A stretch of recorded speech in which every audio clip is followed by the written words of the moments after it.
नाज़रीन, हैदराबाद में चप्पल चोरी के इल्ज़ाम में नौजवान के पकड़े कपड़न खां आजो करे तशद्दुद ऐं तज़लील जो निशानो बनायो वियो। वाक़े जा फुटेज साम्हूं अची विया आहिनि। इन हवाले सां वधीक अपडेट करण जे लाइ असां सां टेलीफोन लाइन ते मौजूद आहे सलीम मलाह। जी सलीम, वधीक अपडेट कजो। हाँ जी बिल्कुल, लतीफ़ाबाद 8 नंबर में ही वाक़ियो पेश आयो आहे। मुबैना तौर चप्पल चोर जेको आहे हिकिड़े शख़्स खे इलाइक़े वासियुनि पकड़ियो आहे। उन खां पोइ उनखे जेको आहे धमकियूं ऐं डिॼारियो वियो ऐं तशदुद जो निशानो बनायो वियो।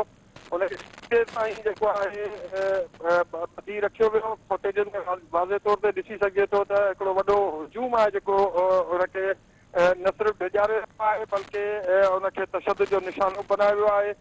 पुलिस हिन वक़्त ताईं जेको आहे पंहिंजी अदालत लॻाईंदड़ इन्हनि माण्हुनि जे ख़िलाफ़ कंहिं क़िस्म जी का बि कार्रवाई न कई आहे। आम जेके हितां जा माण्हू आहिनि उन्हनि जो इहो मुतालबो आहे त अहिड़ी जेका हरकत कंदड़ जेके माण्हू आहिनि उन्हनि जे ख़िलाफ़ कार्रवाई कई वञे। जी, अपडेट करण जे लाइ सलीम, तव्हांजी महिरबानी।